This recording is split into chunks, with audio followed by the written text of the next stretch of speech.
Hola, mi amigo querido.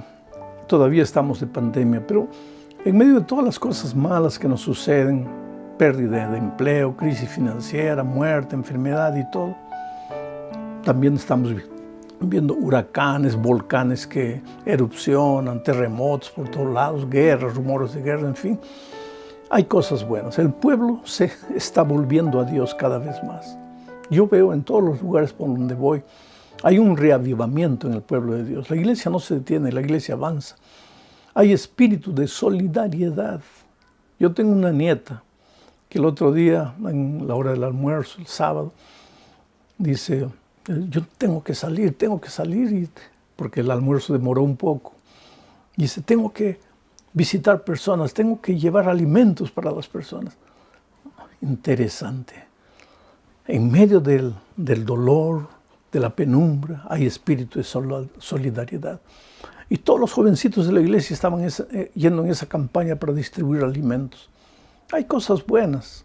Felicitaciones porque tú has ayudado a alguien durante estos tiempos de pandemia. No lo has dicho a nadie, pero tú sabes. Tú has extendido la mano a alguien. Tú has orado por alguien. Tú has llamado a alguien llevándole palabras de ánimo. Eso es lo que el pueblo de Dios tiene que hacer. Vamos a estudiar esta semana la lección número 5 para el 30 de octubre del año 2021. El título de la lección, El extranjero dentro de tus puertas. Voy a empezar haciendo algo que no hago siempre, leyendo una cita del Espíritu de Profecía. Está en Palabras de Vida del Gran Maestro, página 342. Dice así: el último mensaje de clemencia que ha de darse al mundo es una revelación de su carácter de amor. Los hijos de Dios han de manifestar su gloria. En su vida y carácter han de revelar lo que la gracia de Dios ha hecho por ellos.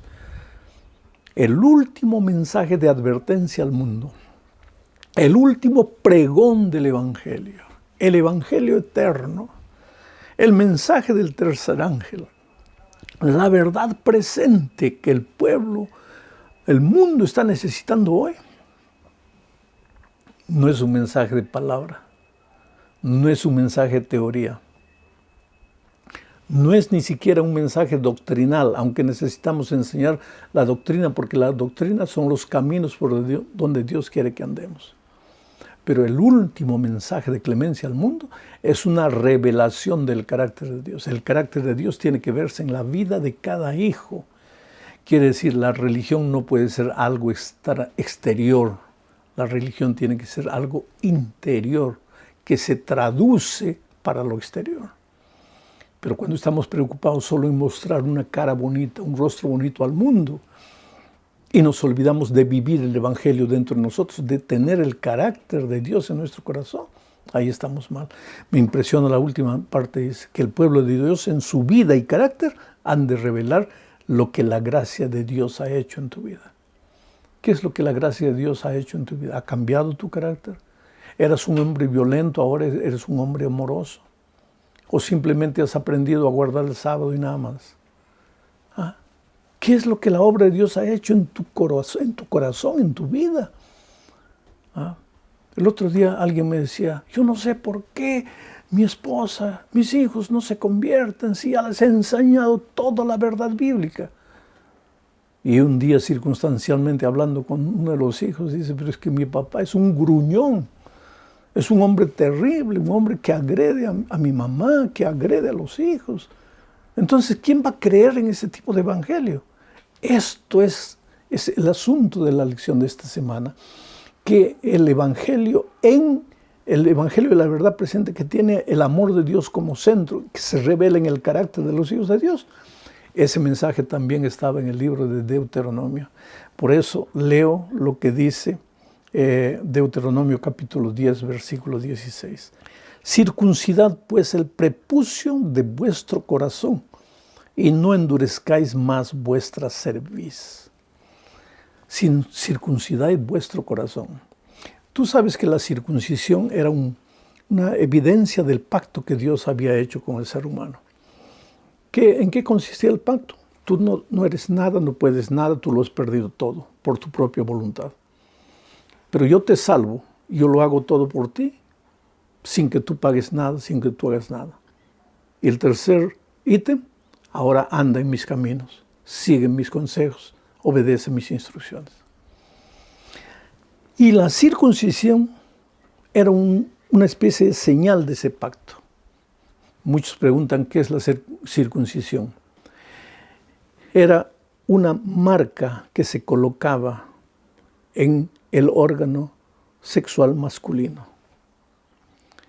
Era lo que hoy sería el bautismo, un pacto de amor con Dios, de fidelidad con Dios.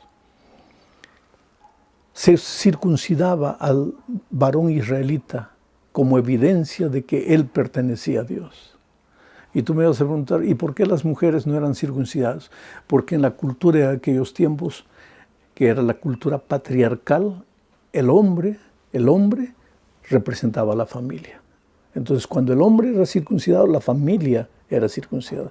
Más tarde, cuando ese hombre se casaba, su esposa, sus hijas ya estaban en el pacto porque el patriarca lo había hecho. La cultura ha cambiado, hoy es diferente. Pero entonces, viene Moisés y les dice, circuncidad vuestro corazón. Quiere decir, no basta la circuncisión en el órgano masculino. Imagínate, a veces los hombres eran, cuando alguien se convertía ya adulto, venía al pueblo de Israel, era circuncidado. ¿Qué hacía el ser humano para ser circuncidado? Nada. ¿Qué hacía después de ser circuncidado? Nada. Dios lo hacía todo. Dios lo cuidaba, Dios lo protegía, Dios lo redimía. En ese sentido era una señal del pacto. Pero lo que Dios está queriendo decir aquí es, no limites eso al aspecto exterior. Circuncida el prepucio de tu corazón. Es decir, los israelitas estaban muy preocupados en guardar la ley, las normas, la liturgia. Pero ¿y el corazón? No eran diferentes de nosotros.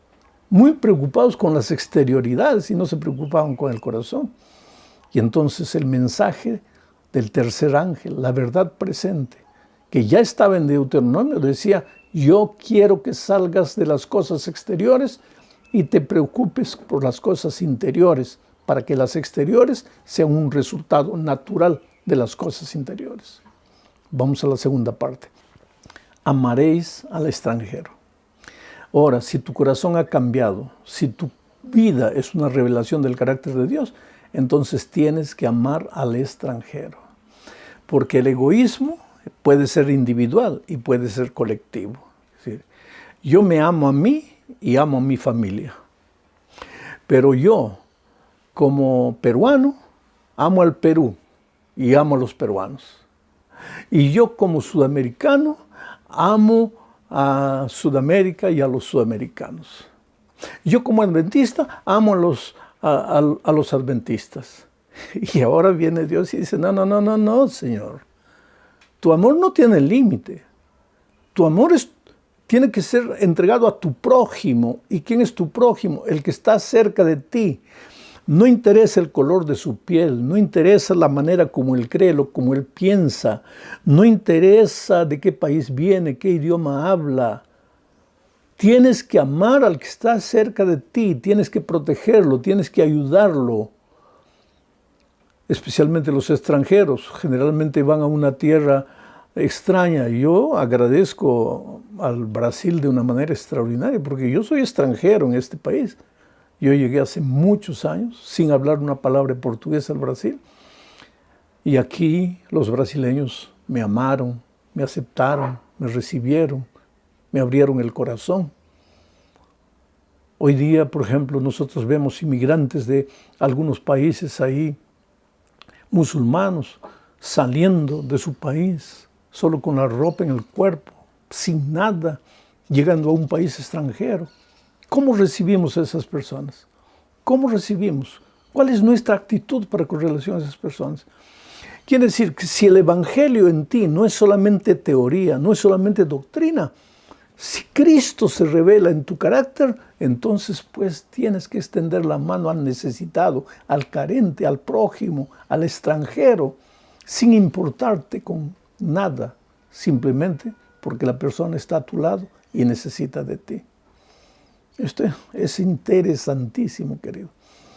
En Deuteronomio capítulo 10 versículo 10, o 17 al 19, dice lo siguiente. Porque Jehová vuestro Dios es Dios de dioses y Señor de señores. Dios grande, poderoso y temible, que no hace acepción de personas ni toma cohecho, que hace justicia al huérfano, a la viuda, que ama también al extranjero, dándole pan y vestido. Amaréis pues al extranjero, porque fuisteis extranjeros también en la tierra de Egipto. Qué Dios maravilloso. No hace acepción de personas. Aquí viene una pregunta interesante que mucha gente hace. ¿Quiere decir que Dios bendice al que no cree en Él, al desobediente, al rebelde, al miserable, al pagano? ¿Dios también lo bendice? Oh, querido, la bendición de Dios, cuando cae del cielo, llueve para todos, para todos. Pero para que te caiga las gotitas de la bendición de Dios, tienes que estar en el territorio de la bendición. El centro del territorio de la bendición es Cristo. Cuando tú te separas del territorio de la bendición, entras en el territorio de la maldición. Y este no es un asunto apenas exterior. Tiene que estar Cristo en ti, tiene que vivir Cristo en ti, tiene que revelarse el carácter de Cristo en ti. Tienes que salir del formalismo religioso para que estés realmente en el territorio de la bendición divina. Pero Dios bendice a todos, porque Dios ama a todos. Él no hace excepción de personas. Son las personas que se alejan de Dios y de manera natural entran al terreno de la maldición. Vamos a la tercera parte. ¿Por qué debes amar al extranjero? Dice, amaréis pues al extranjero porque extranjeros fuisteis en la tierra de Egipto. Aquí hay una lección interesante que vamos a detenernos a hablar. El pasado enseña. Si fuiste extranjero en Egipto en los años anteriores, ahora que eres libre, ¿cómo debes tratar al extranjero? Si fuiste un pecador miserable antes, cuando no conocías a Cristo, ahora que conoces el Evangelio, ¿cómo debes tratar al pecador miserable? Debes ayudarlo, debes extenderle la mano. ¿Cuántas veces debo perdonarlo? 7, 70 veces 7. Pero el otro día vino una señora y me dijo, mire, pastor, yo sé que mi esposo me ama y yo lo amo, es el padre de mis hijos. Pero me golpea tanto que un día decidí separarme. Pero después vino arrepentido, llorando, y me pidió una segunda oportunidad. Y yo le di. Y volvió y me golpeó de nuevo. Y entonces me separé. Y él llorando algunos meses después vino. No puedo vivir sin ti, no puedo vivir sin los hijos. Entonces lo acepté de nuevo. Un mes, 2 meses, pues me comenzó a golpear de nuevo. Y ahora me separé definitivamente. Ahora viene llorando todos los días. Dame una nueva oportunidad. Tú eres una mujer cristiana. Tú tienes que perdonar 70 veces 7. Sí, querido. ¿Cuántas veces tienes que perdonar al que te hizo mal? A un amigo que te traicionó. A una persona que fue mala contigo. ¿Cuántas veces tienes que perdonarla? Infinitamente. 70 veces 7. 1000 veces, 1.000.000 de veces. Pero perdonar no quiere decir permitirle que vuelva a tu círculo de amistad para seguir haciéndote daño, que vuelva a ser tu esposo para que te siga maltratando. Eso no es perdón, eso es permisividad. Dios es un Dios de perdón, Dios no es un Dios de permisividad. ¿Entiendes? Entonces, te ofendieron. Aprende a perdonar. ¿Por qué? Porque tú ofendiste a Dios y Él te perdonó. Y te perdonó una vez y otra vez y otra vez. Y siempre está dispuesto a perdonarte. Vamos a la cuarta parte de este estudio. Juzgad justamente. Quiere decir, si tú revelas el carácter de Dios en tu vida, ¿vas a juzgar mal a tu hermano? ¿Vas a ejercer la justicia egoístamente? ¿O vas a administrar justicia con sabiduría? Mira lo que dice Deuteronomio 1:16. Y tomé a los principales de vuestras tribus, varones sabios. ¿Quién está hablando Moisés al pueblo de Israel, y le dice: y tomé a los principales de vuestras tribus, varones sabios y expertos, y los puse por jefes sobre vosotros, jefes de millares, de decenas, de 50 y de 10, y gobernadores de vuestras tribus. Y entonces mandé a vuestros jueces diciendo: oíd entre vuestros hermanos y juzgad justamente entre el hombre y su hermano y al extranjero. No hagáis distinción de personas en el juicio, así al pequeño como al grande oiréis. No tendréis temor de ninguno, porque el juicio es de Dios, y la causa que os fuere difícil la traeréis a mí y yo la iré. Ya en los tiempos de Israel se administraba con injusticia, y hoy día se administra con injusticia. Pero en el pueblo de Dios, la justicia debe ser administrada con sabiduría. Sí, en nuestro carácter se revela el carácter de Jesucristo. Por eso leí la cita primera del Espíritu de Profecía, porque el último mensaje de clemencia al mundo, la verdad presente para el mundo, el fuerte pregón para el mundo, es una revelación del carácter de Dios al mundo. A veces personas cuyo carácter no ha sido transformada a la semejanza de Jesús son las primeras en querer denunciar el pecado de todas las iglesias. No, querido. La mejor manera de predicar no es con la palabra, es con la vida. Vidas transformadas.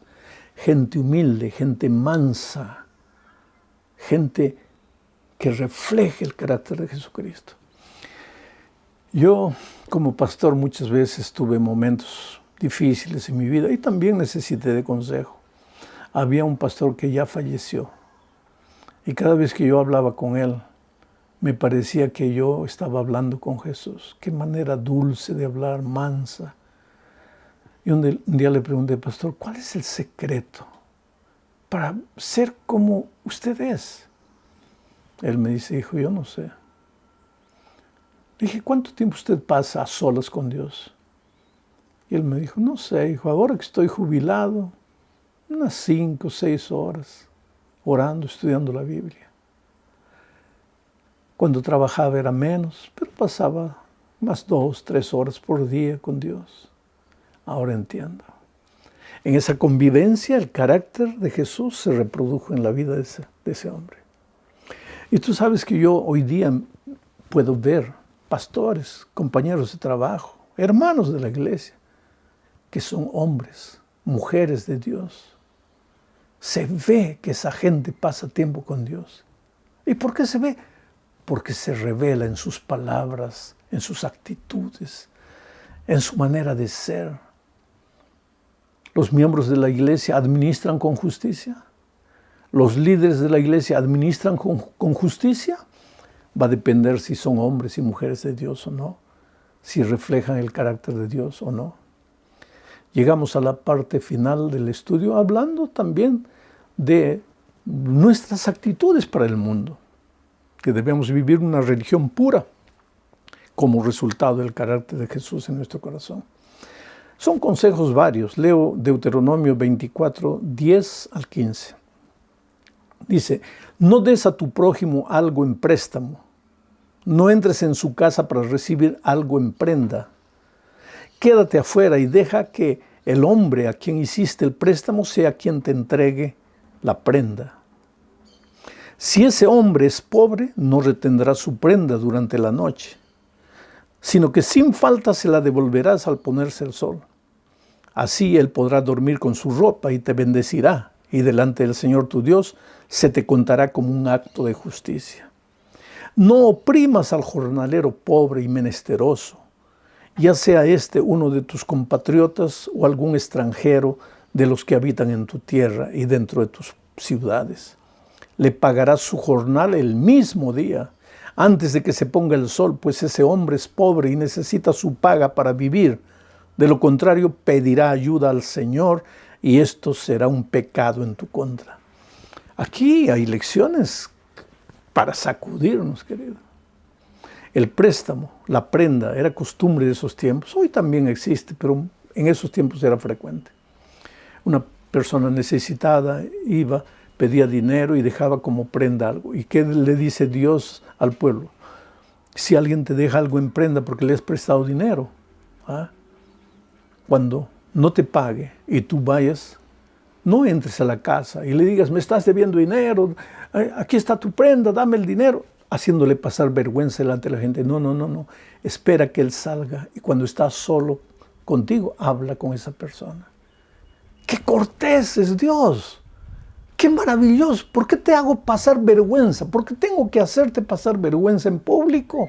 Aunque tú seas el culpable, aunque tú me debas, ¿por qué te tengo que hacer pasar vergüenza en público? ¿Qué lección tú puedes sacar para tu vida aquí? Y otra cosa, no seas injusto con el que trabaja para ti. Dice, si tienes que pagarle hoy, porque trabajó hoy, págale. Porque él depende de eso para sobrevivir. A veces yo encuentro actitudes interesantes. Ya llegó el 30, ya tienes que pagar a tu empleado. Tienes el dinero, pero no pagas. Voy a pagar el lunes. ¿Pero por qué el lunes? No tienes el dinero. ¿Por qué? Sé justo. Recuérdate que todo el que trabaja, trabaja por un sueldo. Y necesita su sueldo. Y si tú tienes empleado, sé justo. Paga en día, paga a tiempo. A no ser que no puedas.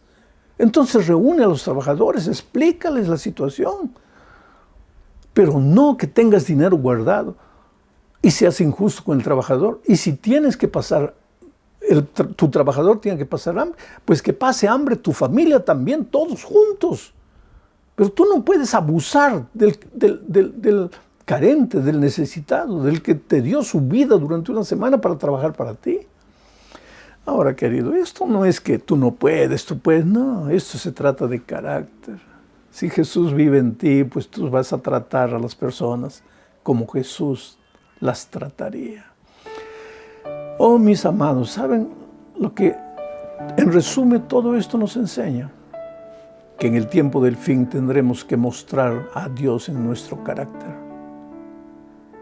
Que en el Antiguo Testamento, en el libro de Deuteronomio, el pueblo de Dios también tenía que mostrar a Dios en su carácter. Pero que el pueblo de Israel falló porque estaban más preocupados con las exterioridades que con el carácter. Y que el pueblo de Dios hoy, en la verdad presente, también falla porque está más preocupada con las exterioridades, con el carácter. Ah, pastor, pero la iglesia. No, no es la iglesia, eres tú, soy yo. En lugar de estar criticando y juzgando a la iglesia, júzgome y critícome a mí mismo.